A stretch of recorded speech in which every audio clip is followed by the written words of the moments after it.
নমস্কাৰ চবকে। মই আপোনালোকৰ তানজিল হুছেইন। প্ৰথমতে মই মোৰ চামগুৰিবাসী ৰাইজক মোৰ ধন্যবাদ জ্ঞাপন কৰিছো যে আপোনালোকে এই প্ৰতিকূল বতৰতো ভোট দিছিলে। তাৰ পাছত আমাৰ গণতন্ত্ৰৰ যোনটো এটা প্ৰচেছ, তাত ভোট যুদ্ধত মই আপোনালোকৰ বাবে ছেকেণ্ড পজিশ্যন আহিছো। তথাপিও মোৰ দায়িত্ব থাকে, কিয় মোৰ চামগুৰিবাসী ৰাইজে মোক ভোট দিছে, য'ত মই 56,820 ভোট মই পাইছো। আৰু মই আগতেও কৈছো, এতিয়াও কম, পিছলৈ কৈ থাকিম, মোক ভোট দিয়া, মোক ভোট নিদিয়া, প্ৰত্যেকটো চামগুৰিবাসী ৰাইজ মোৰ পৰিয়াল। আৰু অকল তাত বিধায়ক হোৱাটো মোৰ ডাঙৰ কথা নহয়, তাত মোৰ দায়িত্ব আছে আমাৰ চামগুৰিবাসী ৰাইজৰ কাৰণে। মই এতিয়া আপোনালোকৰ বিধায়ক নহয়, তথাপিও মই আপোনালোকক কথা দিছো এই ফেচবুক লাইভৰ জৰিয়তে, আৰু যে চৰকাৰখনে আপোনালোকৰ কাৰণে ভালকে কাম কৰক। আৰু নতুন বিধায়কক মই ফেচবুক লাইভৰ জৰিয়তে মই শুভকামনা দিছো, আৰু তেওঁ আমাৰ চামগুৰিবাসী ৰাইজৰ কাৰণে তেওঁক ভোট দিয়া বা ভোট নিদিয়া চবৰে কাৰণে যে ভালকে কাম কৰে। আৰু আমাৰ যোনখিনি চামগুৰিৰ কামৰ যাত্ৰা, আমাৰ ৰকিবুল হুছেইন ডাঙৰীয়া যোনটো বিগত 23টা বছৰে আগবঢ়াই লৈ গৈছিল, সেই যাত্ৰাটো ৰখিব নালাগে।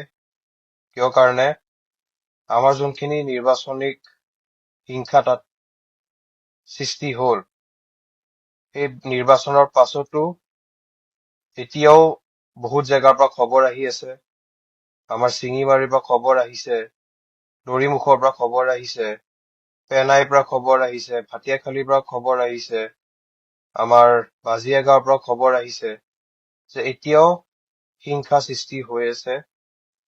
মই আমাৰ চামগুৰিৰ নতুন বিধায়কক আৰু তেওঁ বিধায়কে যেনেকে দাবী কৰা মতে যে তেওঁলোকৰ মতে নগাঁও পুলিচ চলে, চামগুৰি পুলিচ চলে, ৰূপহী পুলিচ চলে, বা গোটেই অসম পুলিচে তেওঁলোকৰ মতে চলা বুলি যোনটো তেওঁলোকে দাবী জনাইছে আৰু কৈছেও, মই তেওঁলোকক এটা অনুৰোধ কৰিব বিচাৰিছো, এতিয়া নিৰ্বাচন শেষ হল, আপুনি নতুনকৈ বিধায়ক তাত নিৰ্বাচিত হল, আপোনালোকৰ প্ৰশাসন আছে, আপোনালোকৰ SP আছে, আপোনালোকৰ DC আছে, তেওঁলোকক দি আপোনালোকে নিজৰ সমষ্টিখন আপোনালোকে শান্তিপূৰ্ণভাৱে চলাওক। আৰু যিমান যি আপোনালোকক ভোট দিয়া বা ভোট নিদিয়া, চব ৰাইজ আপোনালোকৰ দায়িত্ব অকল আপোনালোকক ভোট দিয়া গৰাকী বা গৰাকীজন নহয়। আমিও তাত ৰকিবুল হুছেইন ডাঙৰীয়াৰ নেতৃত্বত আমি যেতিয়া তাত আছো, এতিয়াও আছো আৰু ভৱিষ্যতো থাকিম, তাত আমি এটা বস্তু নিশিকিলো যে আমাক ভোট দিয়াজনৰ কাৰণে কাম কৰিম, ভোট নিদিয়াজনৰ কাৰণে আমি কাম নকৰো। তেনেকে নহয়। যেতিয়া আপুনি এটা জনপ্ৰতিনিধি হৈছে, আপোনালোকে প্ৰত্যেকজনৰ কাৰণে কাম কৰিবলৈ এইটো আপোনালোকৰ এটা ৰাজধৰ্ম পালন কৰিব বুলি মই আশা কৰিছো। আৰু আপোনালোকেও জানে যে আমাৰ এতিয়া আমাৰ যোনখিনি হিংসা চলিলে, সেইখিনি হিংসা আমি বিচৰা নাছিলো, কিন্তু এতিয়া নিৰ্বাচন শেষ হল, আমি আকৌ আমাৰ যোনটো স্বাভাৱিকভাৱে যোনটো আমাৰ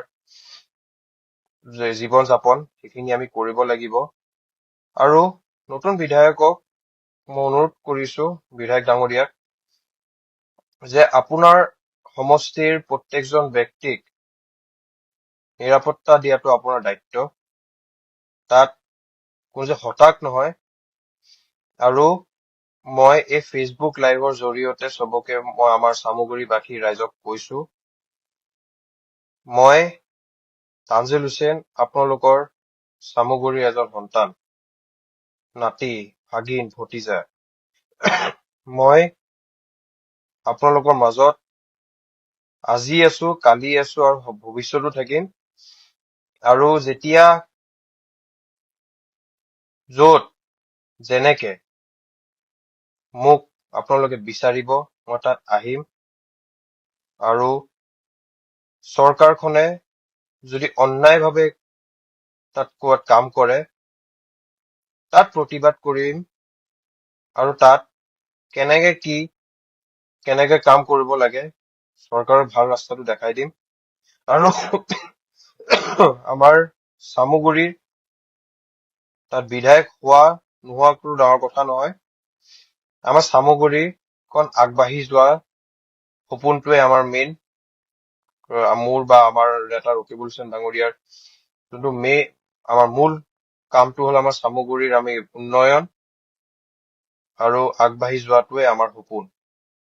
আৰু মই পুনৰবাৰ মোক ভোট নিদিয়া প্ৰত্যেকজন চামগুৰিবাসী ৰাইজক ধন্যবাদ জ্ঞাপন কৰিছো। আৰু বিশেষকে আমাৰ NSUI, যুৱ কংগ্ৰেছ, মহিলা কংগ্ৰেছ, সেৱা দল আৰু আমাৰ বিভিন্ন স্তৰৰ আমাৰ কংগ্ৰেছ নেতা কৰ্মীসকলকো মই ধন্যবাদ জ্ঞাপন কৰিছো যে বহুত ঘাত প্ৰতিঘাতত এই আমাৰ উপনিৰ্বাচন আমাৰ গ'ল। আৰু মই আপোনালোকৰ তানজিল হুছেইন, মই সদায় আছো চামগুৰিবাসীৰ ৰাইজৰ লগত আৰু সদায় থাকিম। আৰু আপোনালোকে মোক যেতিয়াই য'ত যেনেকে বিচাৰে মই সদায় আপোনালোকৰ এজন সন্তান হিচাপে আপোনালোকৰ চাইডত মই খাৰা হ'ম। আৰু পুনৰবাৰ মই সমূহ আমাৰ ৰাইজক ধন্যবাদ জ্ঞাপন কৰি মই ফেচবুক লাইভ মই সামৰি মাৰিছো। আৰু মই আজি আৰু মই আপোনালোকৰ মাজত সদায় থাকিম। মই এইখিনি কৈ মই ফেচবুক লাইভটো সামৰণি মাৰিছো। ধন্যবাদ। আপুনি বিচৰা বাতৰি পাব কেৱল নিউজ 18 এপত। নিউজ 18 এপ ডাউনলোড কৰিবলৈ স্কেন কৰক এই QR কোড। গুগল প্লে ষ্টৰতো পাব এই নিউজ 18 এপ।